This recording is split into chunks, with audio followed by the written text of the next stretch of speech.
In 1832, Joseph En Smith 1832, Joseph Smith et Sidney Rigdon ont reçu une remarquable vision de la destinée éternelle des enfants de Dieu. Cette révélation mentionnait 3 royaumes de gloire. Dallin H. Oaks a parlé de ces royaumes de gloire en octobre dernier, soulignant que grâce au triomphe et à la gloire de l'agneau, tous les êtres humains, sauf un nombre relativement peu élevé, seront finalement rachetés dans l'un de ces royaumes, selon les désirs manifestés par leur choix. Le plan de rédemption de Dieu constitue une possibilité universelle pour tous ses enfants, peu importe où et quand ils ont vécu sur la terre. Bien que même la gloire du moindre des 3 royaumes, le Téleste, défie toute compréhension, notre Père espère que nous choisirons le plus élevé et le plus glorieux de ces 3 royaumes, le Céleste, et que nous nous qualifierions pour y entrer par la grâce de son Fils, là où nous pourrons jouir de la vie éternelle en tant que co-héritiers de Christ. Le président Nelson nous a exhortés à penser de manière céleste, faisant du royaume céleste notre objectif éternel, puis à examiner avec soin où chacune de nos décisions ici-bas nous positionnera dans le monde à venir. Ceux qui héritent du royaume céleste sont ceux qui ont accepté le témoignage de Jésus, les justes parvenus à la perfection par l'intermédiaire de Jésus, le médiateur de la nouvelle alliance. Les habitants du second royaume, le terrestre, sont décrits comme étant fondamentalement bons. Ce sont notamment les hommes honorables de la terre qui ont été aveuglés par la fourberie des hommes. Leur principale faiblesse est qu'ils ne sont pas vaillants dans le témoignage de Jésus. En revanche, les personnes qui se trouvent dans le moindre royaume, le Téleste, sont celles qui n'ont pas accepté l'Évangile ni le témoignage de Jésus. Remarquez que la caractéristique qui différencie les habitants de chaque royaume est la force de leur témoignage de Jésus, qui se classifie selon un engagement sans réserve, un manque de vaillance ou un rejet catégorique. De notre réaction à chacun dépend notre destinée éternelle. Qu'est-ce que le témoignage de Jésus ? C'est le témoignage reçu du Saint-Esprit qu'il est le Fils divin de Dieu, le Messie et le Rédempteur. C'est le témoignage de Jean que Jésus était au commencement avec Dieu, le Créateur du ciel et de la terre, et qu'en lui était l'Évangile, et l'Évangile était la vie, et la vie était la lumière des hommes. C'est le témoignage des apôtres et des prophètes, qu'il est mort, a été enseveli, est ressuscité le 3e jour, puis est monté au ciel. C'est savoir qu'il n'y a aucun autre nom donné par lequel le salut vienne. C'est le témoignage, le dernier de tous, rendu par Joseph Smith le prophète, qu'il vit, qu'il est le Fils unique du Père, et que par lui, à travers lui et en lui, les mondes sont et furent créés, et les habitants en sont des fils et des filles engendrés pour Dieu.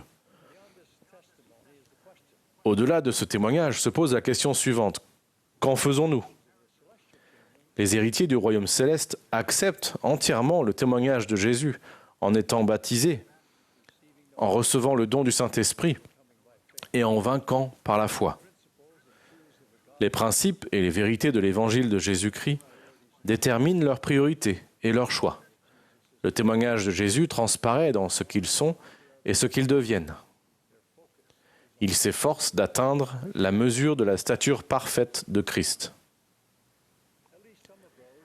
Quelques-unes, au moins, des personnes qui se trouveront dans le royaume terrestre ont aussi accepté le témoignage de Jésus, mais ce qui les distingue, c'est ce qu'elles ne font pas de ce témoignage.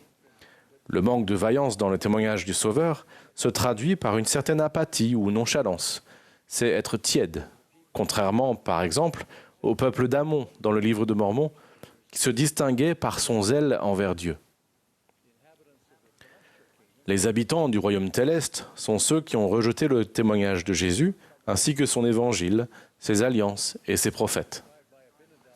Abinadi les décrit comme ceux étant allés selon leur propre volonté et leur propre désir charnel, n'ayant jamais invoqué le Seigneur, tandis que les bras de la miséricorde étaient étendus vers eux, car les bras de la miséricorde étaient étendus vers eux, et ils n'ont pas voulu. Que signifie être vaillant dans le témoignage de Jésus ? Plusieurs possibilités sont à prendre en considération pour répondre à cette question. Je vais en mentionner quelques-unes. Être vaillant dans le témoignage de Jésus comprend sans aucun doute le fait de nourrir et de renforcer ce témoignage. Les véritables disciples ne négligent pas ce qui semble être de petits gestes pour nourrir et renforcer leur témoignage de Jésus, tels que prier, étudier les Écritures, observer le jour du sabbat et prendre la Sainte Seine, se repentir, servir et adorer dans la maison du Seigneur. Le président Nelson nous rappelle un témoignage qui n'est pas nourri quotidiennement de la bonne parole de Dieu peut s'effondrer à une vitesse effrayante. Ainsi, nous avons besoin de moments quotidiens où nous adorons le Seigneur et étudions son évangile. Puis il a ajouté « Je vous supplie de laisser Dieu prévaloir dans votre vie. Accordez-lui une part légitime de votre temps. Ce faisant, remarquez ce qui arrive à votre élan spirituel. » Être vaillant suggère également d'être ouvert quant à notre témoignage et d'en parler publiquement. Par le baptême, nous confirmons notre disposition à être les témoins de Dieu en tout temps et en toutes choses et dans tous les lieux où nous serons jusqu'à la mort. Particulièrement en cette période de Pâques, proclamons publiquement, avec joie et sans réserve, notre témoignage du Christ ressuscité et vivant. Un des aspects de notre vaillance dans le témoignage de Jésus est d'écouter ses messagers. Dieu ne nous force pas à emprunter la meilleure voie, le chemin des alliances, mais il ordonne à ses prophètes de nous avertir clairement des conséquences de nos choix. Et cela ne concerne pas uniquement les membres de son Église. Par l'entremise de ses prophètes et de ses apôtres, il implore affectueusement tous les habitants de la terre d'écouter la vérité qui les affranchira, qui leur épargnera des souffrances inutiles et qui leur apportera un bonheur durable. Être vaillant dans le témoignage de Jésus, c'est aussi encourager les autres, par nos paroles et notre exemple, à faire preuve de vaillance eux aussi, en particulier les membres de notre famille. Neil Maxwell s'est adressé un jour aux membres essentiellement honorables de l'Église qui effleurent la surface au lieu d'approfondir leur engagement et qui travaillent en dilettante au lieu de travailler avec zèle. Soulignant que tous sont libres de choisir, frère Maxwell a déploré. Malheureusement, quand certains choisissent le laisser aller, ils choisissent non seulement pour eux-mêmes, mais pour la génération qui les suit et pour celle d'après. Les petites tergiversations chez les parents peuvent produire de grandes déviations chez leurs enfants. Les précédentes générations d'une famille ont pu choisir la consécration. Mais certains, dans la génération actuelle, font preuve de tergiversation. Malheureusement, certains, dans la génération suivante, risquent d'opter pour la dissension, l'érosion faisant son œuvre. Il y a bien des années, John Groberg a raconté l'histoire d'une jeune famille membre d'une petite branche de l'Église à Hawaï au début des années 1900. Cette famille était membre depuis environ 2 ans, lorsqu'une des filles a été atteinte d'une maladie inconnue et a dû être hospitalisée. Le dimanche suivant, à l'église, le père et son fils préparaient la Sainte Seine, comme ils le faisaient presque toutes les semaines. Après que le jeune père s'est agenouillé pour bénir le pain, le président de branche s'est soudainement rendu compte qu'il s'agissait du père de cette fillette qui était à la table de la Sainte Seine. Il s'est levé brusquement et a crié « Arrêtez! Vous ne pouvez pas toucher le pain de la Sainte Seine. Votre fille souffre d'une maladie inconnue. Partez immédiatement. Quelqu'un d'autre va préparer le pain pour la Sainte Seine. Vous ne pouvez pas rester ici. Partez. » Le père, stupéfait, a regardé le président de branche d'un air interrogateur, puis il s'est tourné vers l'assemblée et, sentant la profonde inquiétude et l'embarras de tous, il a fait signe à sa famille et ils ont quitté la chapelle en silence. Pas un mot n'a été prononcé tandis que la famille abattue parcourait le sentier qui menait à sa petite maison. Une fois arrivés, tous se sont assis en cercle et le père a dit « S'il vous plaît, gardez le silence jusqu'à ce que je sois prêt à parler. » Le jeune fils se demandait comment ils allaient se venger de la honte qu'ils avaient subie. Tuerait-il les porcs du président de branche ? Brûlerait-il sa maison ? Ou se joindrait-il à une autre église ? 5, 10, 15, 25 minutes se sont écoulées dans le silence. Le père, qui tenait ses poings serrés, a commencé à les relâcher, et ses yeux se sont remplis de larmes. La mère a commencé à pleurer, et bientôt, tous les enfants se sont mis à sangloter doucement. Le père s'est tourné vers son épouse et lui a dit « Je t'aime ». Il a ensuite répété ces mots à chacun de ses enfants. « Je vous aime tous, et je veux que nous vivions ensemble, en famille, à jamais. » Le seul moyen d'y arriver, c'est en étant tous de bons membres de l'Église de Jésus-Christ des saints des derniers jours et en étant scellés au temple par un détenteur de la sainte prêtrise. Ce n'est pas l'Église de notre président de branche, c'est l'Église de Jésus-Christ.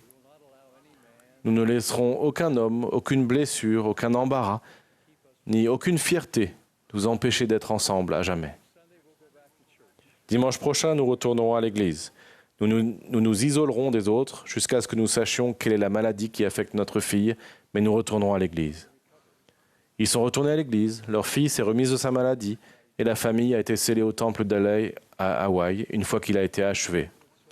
Aujourd'hui, bien plus de 100 âmes louent leur père, grand-père et arrière-grand-père parce qu'il a gardé la vision de l'éternité. Un dernier aspect que je mentionnerai concernant la vaillance dans les témoignages de Jésus est notre recherche individuelle de la sainteté personnelle. Jésus est notre Rédempteur. Il est essentiel et nous implore, disant « Repentez-vous, toutes les extrémités de la terre, et venez à moi, et soyez baptisés en mon nom, afin d'être sanctifiés par la réception du Saint-Esprit, afin de vous tenir sans tache devant moi au dernier jour. » Le prophète Mormon décrit un groupe de saints qui ont persévéré de la sorte, bien qu'ils aient dû traverser beaucoup d'afflictions.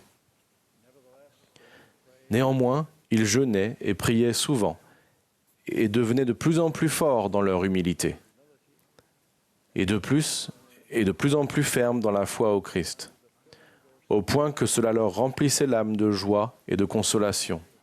Oui, au point que cela leur purifiait, leur sanctifiait le cœur. Sanctification qui venait de ce qu'ils avaient livré leur cœur à Dieu. C'est ce grand changement de cœur que nous recherchons. Livrer notre cœur à Dieu et naître de nouveau spirituellement par la grâce du Sauveur. Je vous invite à agir dès maintenant afin d'assurer votre place parmi ceux qui sont vaillants dans le témoignage de Jésus. Vous devez peut-être vous repentir. Alors je vous supplie de ne pas différer le jour de votre repentir, de peur que la mort ne vous surprenne. À l'heure où vous n'y pensez pas, l'été sera passé, la moisson finie et votre âme ne sera pas sauvée. Soyez zélés à respecter vos alliances avec Dieu. Ne soyez pas offensés à cause du caractère strict de la parole. Je voudrais que vous vous souveniez de toujours retenir le nom du Christ écrit dans votre cœur, afin que vous entendiez et connaissiez la voix par laquelle vous serez appelés, et aussi le nom par lequel il vous appellera. Et enfin, affermissez dans votre cœur la résolution de faire ce que Jésus vous enseignera et vous commandera. Notre Père veut que tous ses enfants qui le désirent jouissent de la vie éternelle avec lui dans son royaume céleste. Jésus a souffert, il est mort et il est ressuscité pour rendre cela possible. Il est monté au ciel et s'est assis à la droite de Dieu pour réclamer au Père les droits de miséricorde qu'il a sur les enfants des hommes. Je prie pour que nous puissions tous avoir la bénédiction de posséder un témoignage vibrant du Seigneur Jésus-Christ, nous réjouir et être vaillants dans ce témoignage, et jouir continuellement des fruits de sa grâce dans notre vie. Au nom de Jésus-Christ, Amen.